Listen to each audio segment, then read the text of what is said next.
Hello दोस्तों, कैसे हैं आप सब। आशा है कि आप सब अच्छे होंगे। आज मैं आपके सामने एक नई कहानी लेकर आई हूँ। तो चलिए शुरू करते हैं।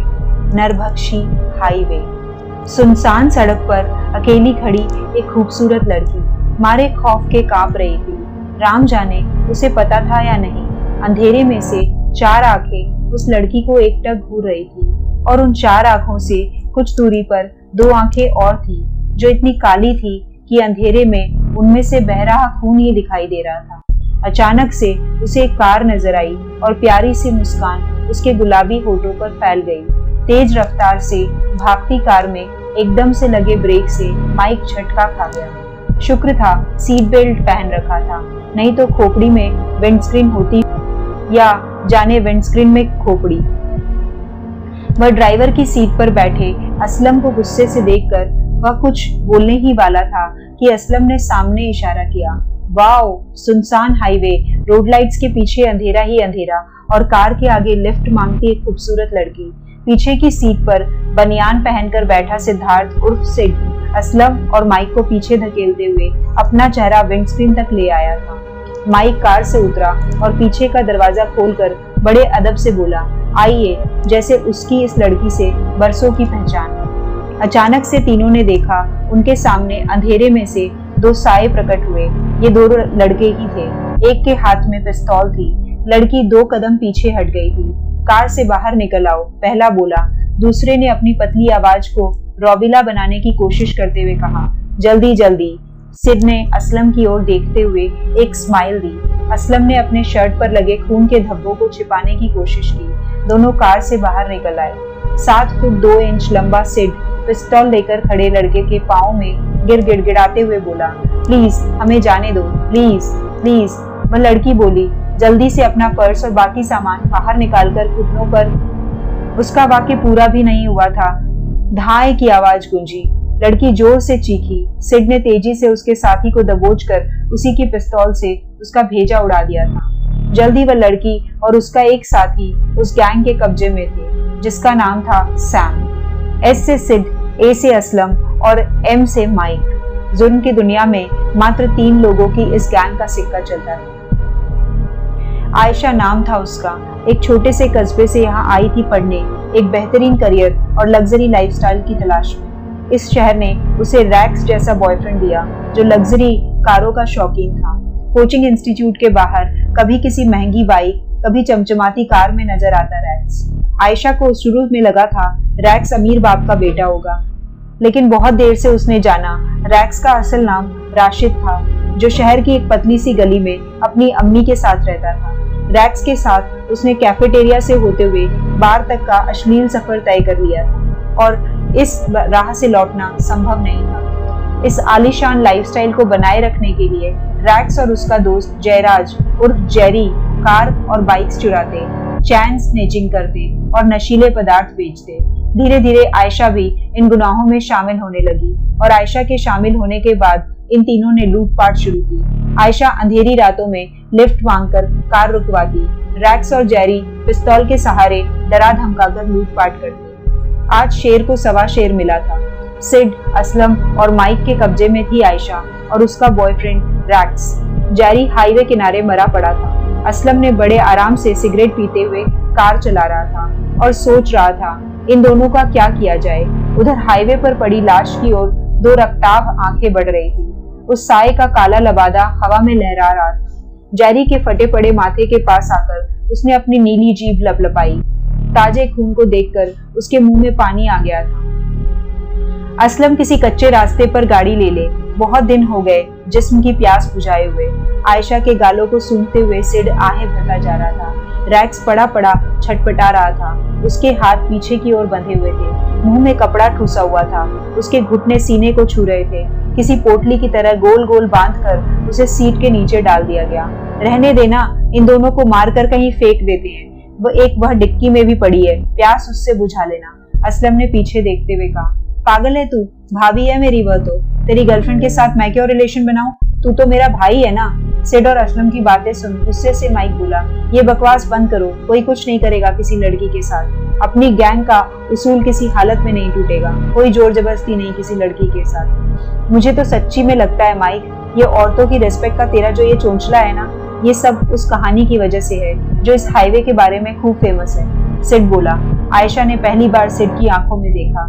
तुम्हें नहीं पता क्या, एक काला साया जो उन्हीं लोगों की हत्या करता है जो किसी अबला नारी की इज्जत लूटते हैं। सिड ने खीखी करते एक अजीब सी हंसी के साथ कहा। अपन दोनों तो गए सिड, वह काला साया आया तो इस माइक के तो पैर छुएगी वह डायन, कहीं इसे प्रपोज न कर दे। असलम और सिड दोनों ने जोर से ठहाका लगाया। फिर असलम वापस बोला, सिड इसे वो कहानी तो सुना। ओह बेबी, बहुत डरावनी कहानी है, मेरे तो रोंगटे ही खड़े हो जाते हैं। उस काले साये की बात सुनकर वह अमावस की काली रात, 5 दोस्त, शराब पार्टी, अकेली कुंवारी स्त्री, गैंग रेप और मर्डर। वापस असलम और सिड का जोरदार कहकहा सुन माइक झल्ला उठा। और हाँ, मर्डर के बाद फिर से लाश के साथ गैंग रेप। सिड और न जाने क्या क्या कहने वाला था कि असलम ने एकाएक फिर से ब्रेक मारा। सिड उछलता हुआ विंडस्क्रीन तक आया और बोला, ओह शिट, पुलिस, मुझे तो लगा एक और लड़की है। अब क्या करें माइक, वापस ले जल्दी कर। और जल्दी ही असलम ने गाड़ी बैक कर अपने पूरे जोर से एक्सीलेटर दबाया। कार मानो हवा में बात कर रही थी। पुलिस कहीं पीछे छूट गई, वे कच्चे सुनसान रास्ते पर थे। असलम ने अपनी माशुका जिया को किसी और के साथ आपत्तिजनक हालत में देख लिया था। माइक, सिड और असलम हथियारों की किसी डील के सिलसिले में रवाना हो चुके थे कि असलम को कुछ याद आया। वह वापस अपने फ्लैट देखता है अपनी माशुका जिया को किसी कम उम्र के लड़के के साथ। असलम ने उस लड़के को काट पीट कर सूटकेस में भरा, जिया को साथ लेकर डील के लिए अपने दोनों दोस्तों के साथ निकल पड़ा। सुनसान रास्ते में उसने सिड को जिया के साथ बलात्कार करने के लिए उसको उकसाया, लेकिन माइक का उसूल आड़े आ गया। आखिरकार माइक के साथ लंबी बहस के बाद असलम ने जिया को बांधकर डिक्की में डाल दिया और तीनों रवाना हो गए हथियारों की डील के लिए, जहां बीच रास्ते में रैक्स, आयशा और जेरी लूटपाट के लिए उनका इंतजार कर रहे थे। कार कच्चे रास्ते पर चलती जा रही थी। किस मुसीबत में फंस गए, एक तो डिक्की में जिया और वह सूटकेस, सीट के नीचे बंधा पड़ा रैक्स और सीट पर बंधी बैठी आयशा। किस किस को कहां कहां ठिकाने लगाना, ऊपर से माइक का उसूल, लड़कियों के साथ कोई गलत हरकत नहीं। असलम मन ही मन माइक को गाली दे रहा था। सिड आयशा के कंधे पर हाथ रखकर बैठा था। असलम को एक आइडिया सूझा। खंडहर नुमा एक भवन देख असलम ने गाड़ी रोकी। चल माइक, थोड़ी पी लेते हैं, फिर सोचेंगे आगे क्या करना है। मेरा मूड नहीं है, माइक चिढ़ता हुआ बोला। सिड की मनुहार के बाद तीनों शराब पार्टी के लिए उतर गए। रैक्स और आयशा को कार में ही लॉक कर दिया। डिक्की में जिया और उसके साथ सूटकेस में पड़े थे उसके कमसिन आशिक की लाश के टुकड़े। तीनों ने खंडहर को अच्छी तरह देखा। यह कोई पुराना मंदिर था। दूर दूर तक किसी इंसान के होने की कोई संभावना न देख सिड ने ठंड में तापने के लिए अलाव जलाया। उधर कार में से आयशा ने देखा, कुछ ही दूरी पर 2 आंखें उसे घूर रही थी। क्या यह बिल्ली है, क्या यह उल्लू है? आयशा की सांसें तेज होती गई जैसे जैसे ये दोनों आंखें उसके पास आती गई। अलाव तापते तापते असलम पेशाब के लिए उठा। अभी 3-4 पैग ही लिए थे माइक ने। अचानक से उसके सिर पर एक जोरदार प्रहार हुआ और वह बेहोश हो गया। माइक को जब होश आया, वह बंधा पड़ा था। उसके सामने ही जिया, आयशा और रैक्स औंधे मुंह पड़े थे। रैक्स गिड़गिड़ा रहा था, आयशा के साथ जो चाहे करो, मुझे कोई ऐतराज नहीं, प्लीज मुझे छोड़ दो, मैं आपके काम आ सकता हूँ, मैं आपकी गैंग में शामिल हो सकता हूँ। आयशा बड़ी हैरानी से अपने उस आशिक को देख रही थी जो दिन में कई दफा 7 चीने मरने की कस्में खाया करता था और आज अपने प्यार को 2 गुंडों के सामने पेश कर रहा था जैसे वह गोश्त का कोई टुकड़ा हो। जिया अपनी बेवफाई के लिए असलम से माफी मांग रही थी। माइक को होश में आया देख असलम बोला, बड़ा सीधा बनता है, तू क्या हमारा बॉस है जो हमें बताएगा क्या करना है क्या नहीं? माइक की अकड़ बिल्कुल कम नहीं हुई थी। देख असलम, माँ तक नहीं जाने का और इन लेडीज को छोड़ दे, हमारी गैंग का उसूल है। उसूल गया तेल लेने। देख, गोली मार दे मगर माँ बहन की गाली मत दे। गोली इतनी जल्दी नहीं, पहले तो तेरी ये बॉसगिरी है ना, ये तेरी आंखों के सामने मिट्टी में मिलेगी।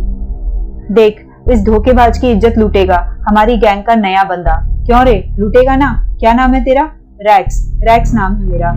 हाँ बॉस, हाँ, मुझे छोड़ दो प्लीज, आप जो कहोगे वो करूंगा, प्लीज प्लीज। सिड ने रैक्स के हाथ पैर खोल दिए। रैक्स ने जिया की ओर देखा ही था कि आयशा गिड़गिड़ाते हुए बोली, नहीं रैक्स, नहीं, मेरी खातिर, प्लीज नहीं। रैक्स अनसुना कर जिया की ओर बढ़ा और कुछ ही पल में धम से वह जमीन पर घुटनों के बल बैठ गया। अलाव में आग भभक उठी, उसकी आंखों की पुतलियां ऊपर चढ़ाई। वह बैठा बैठा ही अपने हाथ हवा में उठा झूमने लगा। फिर उसने अपने दोनों हाथ जमीन पर रखकर सिर को जिया के सामने झुकाया और अचानक से खुद की गर्दन मरोड़ दी। उसका सीना जिया की ओर, वह आंखें ठीक पीछे असलम की तरफ थी। आयशा डर कर चिल्ला पड़ी।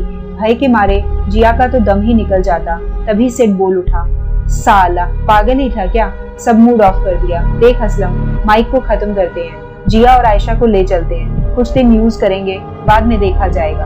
असलम ने भी अपनी सहमति दी। सिड जिया को घसीटता हुआ डिक्की तक ले गया। डिक्की खोली और चिल्लाया, असलम सूटकेस खुला पड़ा है, अंदर तो कुछ नहीं है, एकदम खाली है।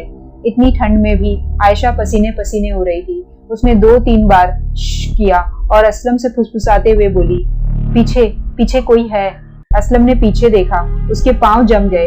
यह दृश्य देखकर सामने वही लड़का खड़ा था जिसके टुकड़े टुकड़े कर उसने सूटकेस भरा था। असलम के रोंगटे खड़े हो गए। अचानक से कार स्टार्ट हुई। असलम ने देखा सिड भगाने की कोशिश कर रहा था, लेकिन कार चल ही नहीं रही थी। सिड ने अपना पूरा जोर लगाकर एक्सीलेटर दबाया। गाड़ी जरा भी टस से मस न हुई और फिर एकदम से इतनी तेजी से भागी कि सामने खंडहर के खंबे से जा टकराई। विंडस्क्रीन बिखर गई और सिड बाहर आ गिरा। उसके सिर से खून बह रहा था। वह लड़खड़ाता हुआ खड़ा होने की कोशिश कर ही रहा था कि अचानक से सांप जैसी फुफकार के साथ नीली जीभ लपलपाते हुए एक साया अपने दोनों हाथों और पैरों पर चलते हुए सिड के पास आया। सिड स्तब्ध हो देखता रहा। उस साये ने पहले उसके सिर से बहता खून चाटा, फिर अपने दोनों हाथों से सिड का माथा इतनी जोर से दबाया कि खून की फुहार छूट गई, जिसे वह साया प्यासे कुत्ते की तरह पीता जा रहा था। असलम की आंखें फटी की फटी रह गई। उस खौफनाक जीव ने सिड का माथा इतनी जोर से दबाया कि वह फट पड़ा। असलम को कुछ नजर नहीं आया। वह भागा जितना तेज हो सके। अब वह आकृति माइक के पास आई। माइक ने खुद को मानसिक रूप से तैयार कर लिया था अपनी मौत के लिए, लेकिन नहीं, अचानक से वह साया न जाने कहां गायब हो गया। माइक, जिया और आयशा के हाथ पैर खुले हुए थे। माइक दोनों से बोला, चलो आप दोनों को घर छोड़ देता हूँ। जिया ने पूछा, और आप? मैं अपने गुनाहों का हिसाब चुकाने जाऊंगा। माइक ने मन ही मन निश्चय कर लिया था पुलिस के सामने आत्मसमर्पण कर अपने सारे गुनाह कबूल करने का। और उधर असलम भागता जा रहा था, भागता ही जा रहा था, ठीक उस ओर जहां वह काला साया अपनी नीली जीभ लपलपाते हुए उसका इंतजार कर रहा था। दोस्तों, अगर आपको मेरी ये कहानी पसंद आई है तो मेरे चैनल को सब्सक्राइब करना और वीडियो को लाइक करना ना भूलें। साथ ही साथ अगर आप चाहते हैं कि मैं भविष्य में भी आपके लिए ऐसी ही कहानियां लेकर आती रहूं, तो उनकी अपडेट्स पाने के लिए बेल आइकन को भी प्रेस करें। तो चलिए मिलते हैं एक नई कहानी के साथ अगले वीडियो में। धन्यवाद।